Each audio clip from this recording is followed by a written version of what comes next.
سے 40-50 برس پہلے، میرا مطلب ہے آل سعود نے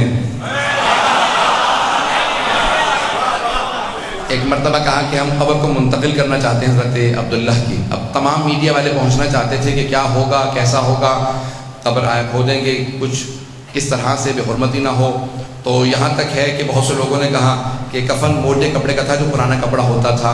آپ کی ریش مبارک کے بال تک نہیں جھڑے تھے اور ویسے ہی بچی و خوبصورت تھے جیسا بتایا جاتا ہے کہ جناب عبداللہ سب سے زیادہ خوبصورت تھے، خاندان میں بہت خوبصورت تھے. تو قبر کو منتقل کرنے کے بعد بتایا نہیں گیا. لیکن انبیاء اور ائمہ علیہ السلام کی قبروں کو کھودنا گناہ کبیرہ میں سے ہے. اب یہ اسی کو سمجھایا جا سکتا ہے جس میں ایمان ہو.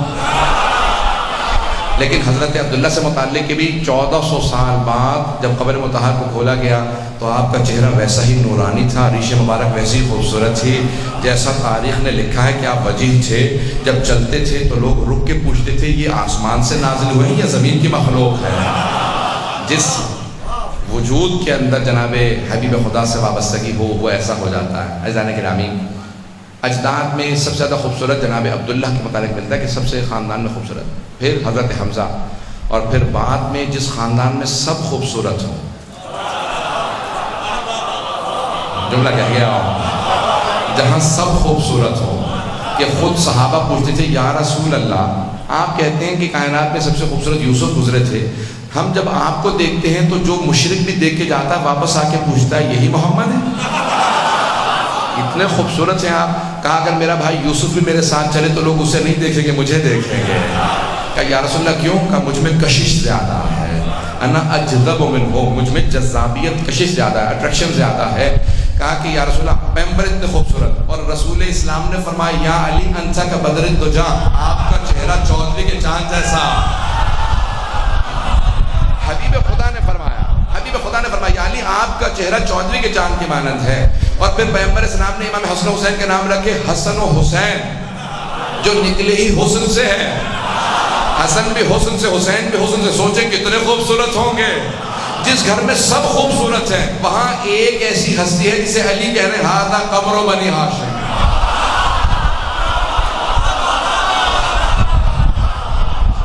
جہاں پورا خاندان خوبصورت ہے، جہاں اتنے خوبصورت ہیں کہ ہر آدمی پوچھتا ہے زیادہ خوبصورت کون ہے، لیکن وہاں امیر المؤمنین کا ہے. مولا کے چند القاب ہیں حضرت عباس کے، اگر 5 منٹ زحمت دوں گا حضرت عباس کہ چند ایسے القاب ہیں جو خود امیر المؤمنین نے دیے ہیں. کچھ ایسے القاب ہیں جو امام حسین علیہ السلام نے دیے ہیں، بعد والے ائمہ نے دیے القاب، لیکن کچھ ایسے القاب ہیں جو خود حضرت امیر نے جناب عباس کو دیے. ان میں سے پہلا ہے قمر بنی ہاشم.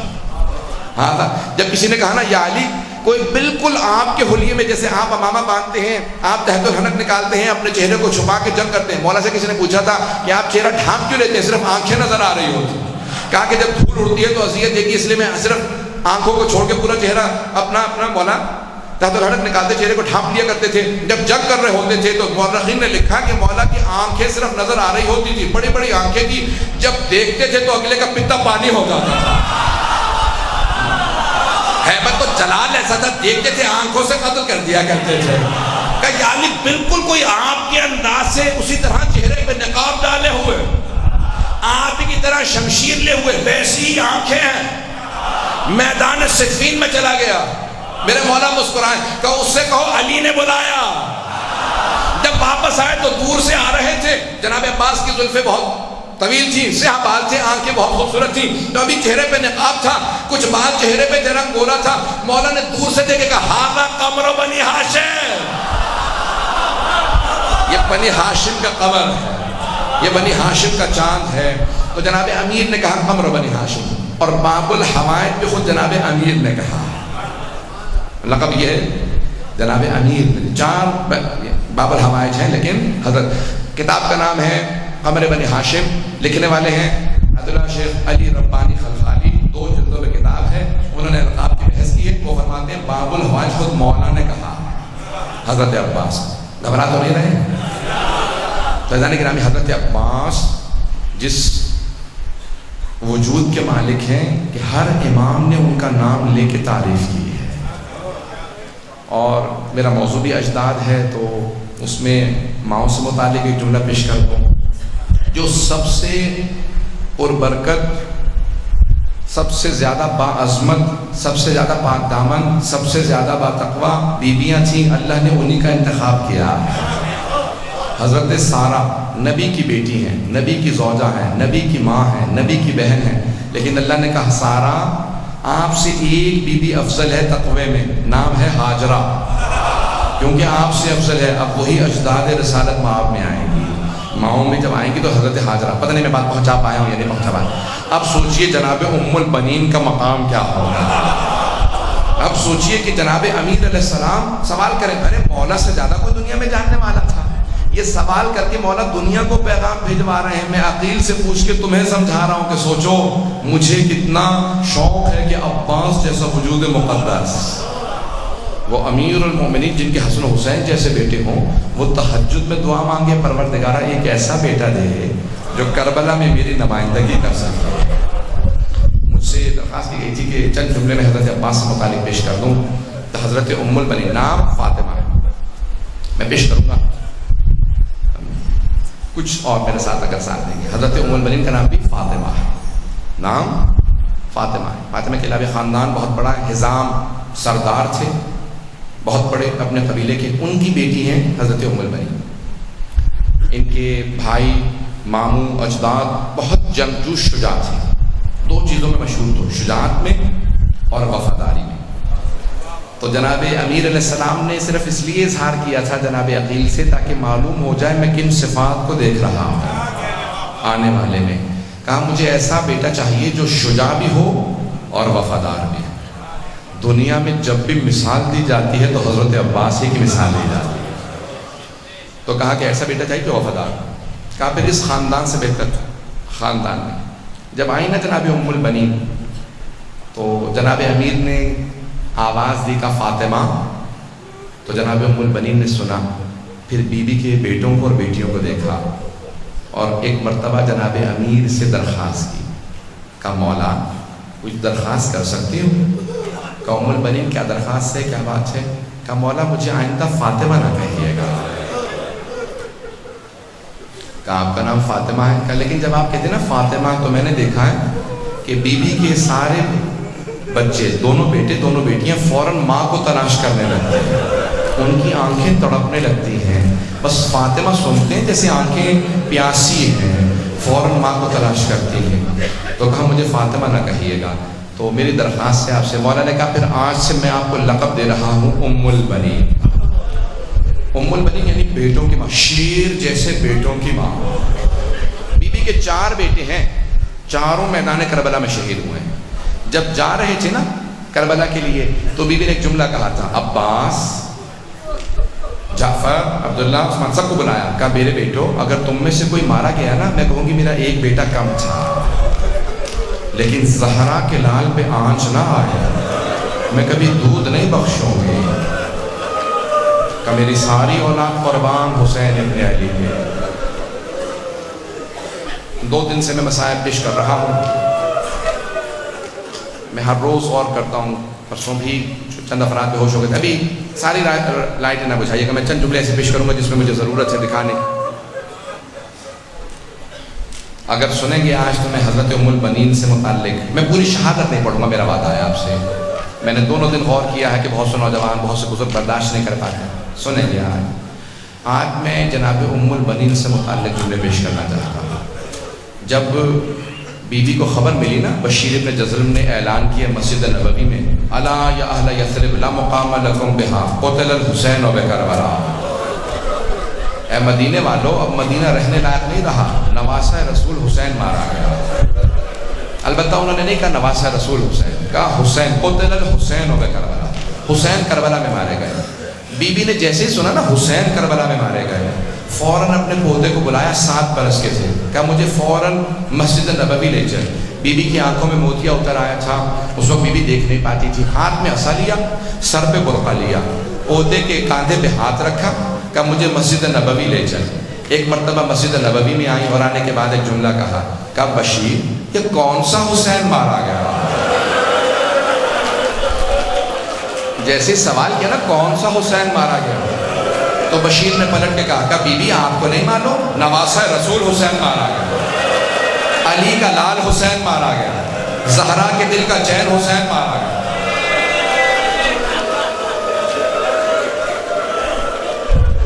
جملہ سننا تھا، جناب ام البنین سے رہا نہ گیا. کہا بشیر لیکن میں کیسے مان لوں، عباس کے ہوتے ہوئے حسین مارا گیا. تو بشیر نے کہا نہیں بی بی آپ نے غلط سنا، پہلے عباس مارے گئے بعد میں حسین مارا گیا. اب بی بی سے رہا نہ گیا، فوراً کہا بشیر میں کیسے مان لوں عباس جنگ نہ کر سکا. تو بشیر نے پلٹ کے کہا اگر دیکھ سکے میری طرف تو دیکھیے گا، میں نے اسی لیے کہا تھا بھی روشنی نہ بجھائیں، اگر جو دیکھ رہے ہیں وہ دیکھیں گے، کچھ ہاتھ جوڑ کے کہہ رہا ہوں میری طرف دیکھیے گا. ایک مرتبہ بشیر نے کہا، جب کہا نا بی بی نے کہ کیا عباس جنگ نہ کر سکا، کہا بی بی جب عباس کے سر کے پشت میں گرز لگا نا، لوہے کا گرز تھا، وہ گھوڑے کی زین پہ سنبھل نہیں سکا، زمین پہ گر گیا. جیسے کہا نا کہ زمین پہ گر گیا. ابھی بھی بی بی نہیں روئی. کہا بشیر تو عباس کو جانتا نہیں ہوگا، میں عباس کی ماں ہوں. عباس شیر تھا، عباس علی کا بیٹا تھا، ممکن ہی نہیں ہے عباس گرز کا مار نہ روک سکے. بشیر عباس لوہے کے گرز کو 2 انگلیوں سے پھینکتا تھا، میں نہیں مان سکتی کہ عباس گرز کو نہ روک سکا. جب کہا نا کہ گرز کے بعد، تو ایک مرتبہ بشیر نے جواب دیا، کہا بی بی جب عباس کے سر میں گرز لگا ان کے بازو نے اجروں کو ملا، اجروں کو ملا. جہاں تک آواز آج سب جب قرصہ دیں گے نا 3 بیویوں کو قرصہ دیجیے گا. پہلی جناب ام البنین ماں کو قرصہ دیجیے گا بیٹے کا. دوسری بیوی جناب زینب کبریٰ، بیوی کو بڑی محبت تھی حضرت عباس. اور تیسری جناب سکینہ بنت. اب جملہ میں پیش کر رہا ہوں اگر برداشت کر پائیں. کیا کہا جناب ام البنین نے؟ ایک مرتبہ جب سنا نا کہ جناب عباس کے بازو نہیں تھے، بیوی کا عصا ہاتھ سے چھوٹ گیا، بیوی زمین پہ بیٹھ گئی، بلند آواز سے روتی جاتی تھی، کہتی جاتی واہ عباسا، واہ مظلومہ، واہ غربتا. بلند آواز سے رو رہی، بیوی چیخیں مار مار کے رونے لگی. اب بشیر سے رہا نہ گیا. کہا بیوی کیا بات ہے، آپ سے برداشت نہیں ہوئی بیٹے کی شہادت؟ کہا نہیں بشیر لیکن تو نے میرا کلیجہ چھلنے کیا لگیا. بشیر میرے سارے بیٹے حسین پہ قربان، مجھے اس بات کا اتنا افسوس نہیں لیکن ایک بات کا بہت افسوس. بی بی کس بات نے رلا دیا؟ کہا بشیر جب کوئی شاہ سوار گرتا ہے نا وہ ہاتھوں کا سہارا لیتا. بشیر تو کہہ رہا جب میرا بیٹا گرا اس کے بازو نہیں تھے. بشیر میں سوچ یہ رہی تھی جس بات نے مجھے رلایا، جب میرا بیٹا گرا ہوگا اس کا چہرہ پہلے لگا تھا یا اس کا سینہ لگا.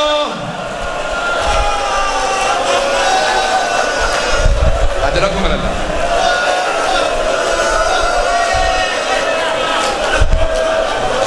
میں بھی مسائل پڑھوں گا، کوئی بخل نہ کرے. آج کوئی بخل نہ کرے. آج علم برآمد ہوگا نا تو کہیے گا بی بی ام البنین آپ کے بیٹے کا بڑا صدمہ ہے. کیا کیا جناب ام البنین نے؟ آواز دی پوتے کو، کہا ذرا کچھ دیر کے لیے مجھے جنت البقیع لے جائے. سنیں گے جیسے بی بی جنت البقیع آئی نا ایک قبر کی پائنتی میں بیٹھ گئی. کہا بی بی میرے عباس کو معاف کر دیجئے. بی بی میرے عباس نے بے وفائی نہیں کی تھی. بی بی پہلے میرا عباس مارا گیا، بعد میں آپ کا حسین مارا گیا. بی بی لیکن آپ کو آپ کے حسین کا پرسہ دینے آئی اور معافی مانگنے آئی ہوں. آپ کی بیٹیوں کا پردہ نہیں بچا کیونکہ میرا عباس نہیں رہا تھا.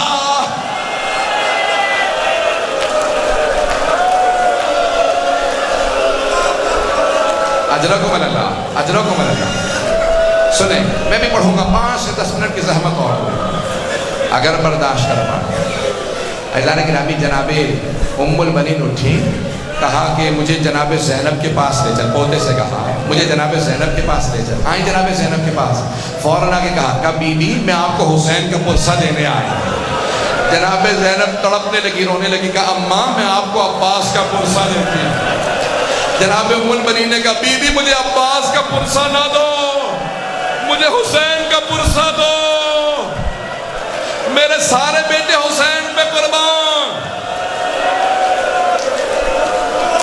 جناب ام المؤمنین آپ کی عظمتوں کو سلام، بی بی لاکھوں درود و سلام آپ کی عظمتوں کو۔ بس بھئی بی بی کی مرضی کے 2 جملے سن لیجیے۔ ہر روز صبح بی بی جنت البقیع آ جاتی ہیں، اپنے ہاتھ سے 4 قبریں بنائی بی بی نے، کہتی میرے 4 بیٹے تھے کربلا میں مارے گئے، یہ میرے 4 بیٹوں کی ایک قبر ہے۔ پھر کہتی ہو میرے شیروں میں تم پہ گریہ نہیں کروں گی کیونکہ تمہاری ماں یہاں پہ موجود ہے۔ پھر ایک 5ویں قبر بناتی، کہتی یہ میرے مولا حسین کی قبر ہے، کہتی مولا میں آپ پہ گریہ کروں گی کیونکہ آپ کی ماں نہیں ہے۔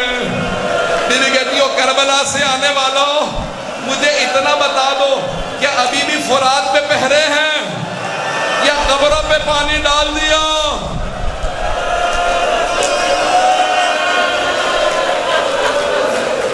بس بھئی تمام کر رہا ہوں، چند جملے سن لیجیے، چند جملوں کے زحمت۔ ایک بہت بڑے عالم تھے، کربلا میں مجلس پڑھ رہے تھے، مجلس پڑھتے پڑھتے انہوں نے یہ روایت پڑھ دی، اور روایت ہے کہ جب جناب عباس کے دونوں بازو قلم ہو گئے تو اوپر ساتھ نے کہا کوئی آگے بڑھو، عباس کو مار دو۔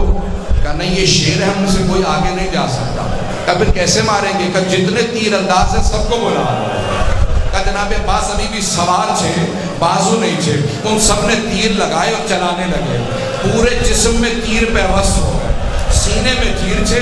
جب تیر لگ رہے، میرے طرف دیکھیے گا، جب تیر مار رہے تھے نا تو اچانک وہ روایت پڑھ دی کہ ایک تیر جناب عباس کی دہنی آنکھ میں لگ گیا، دہنی آنکھ میں تیر لگ گیا جناب عباس نے۔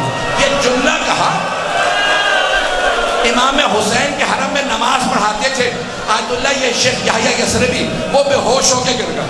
جب ہوش میں آئے گا بلاؤ اس عالم کو، بلاؤ اس ذاکر کو۔ کہا کیوں روایت پڑھی؟ کہا آگا کتابوں میں ہے، کہا آئندہ نہ پڑھنا، میں تو بے ہوش ہو گیا تھا، اگر کوئی کمزور دل کا ہوگا وہ مر جائے گا، آئندہ نہ پڑھنا یہ روایت۔ لیکن آیت اللہ یحییٰ یثربی کہتے ہیں میں اٹھا اور حرم حضرت عباس میں گیا، کہ مولا مجھے معاف کر دیجیے گا، میں نے آپ کے ذاکر کو مصائب پڑھنے سے منع کر دیا، لیکن مولا مجھے پتہ نہیں روایت مستند ہے یا ضعیف ہے، پتہ نہیں آپ کے تیر لگا تھا نہیں لگا تھا۔ آیت اللہ یحییٰ یثربی کہتے ہیں میں اس رات گھر گیا، میں نے خواب میں حضرت عباس کو دیکھا۔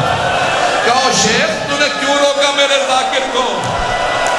کہا مولا مجھے پتہ نہیں آپ کے تیر لگا تھا نہیں۔ کہا میرے رونے والوں سے کہنا میری دائیں آنکھ میں تیر لگا تھا۔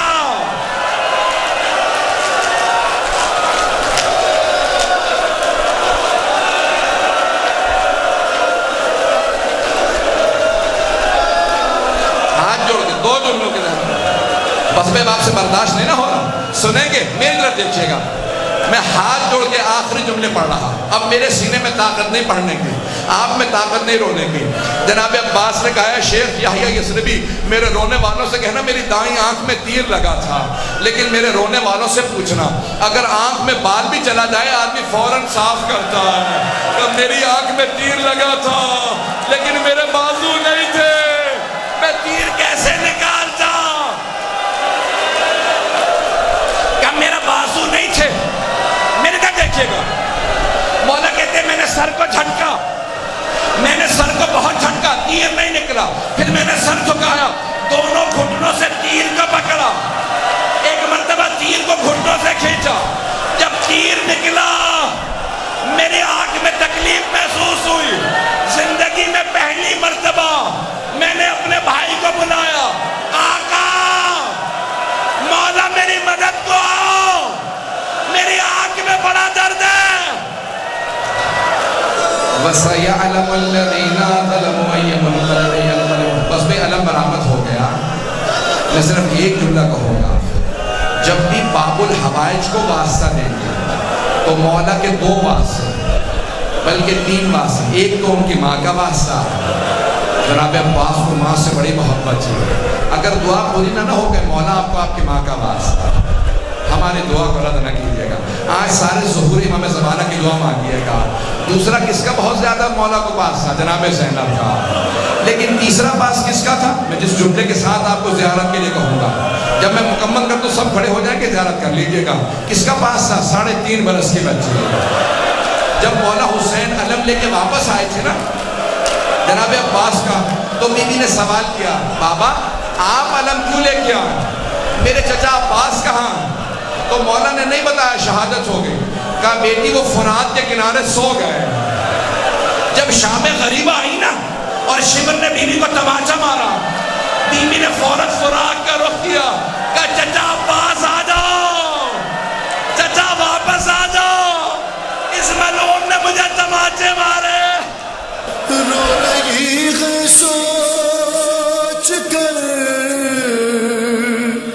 رو رہی ہے سوچ کر، ام البنی یہ آج بھی رو رہی ہے سوچ کر، رو رہی ہے سوچ کر، ام البنی یہ آج بھی اصغر بے شیر جیسی قبر ہے عباس کی. اصغر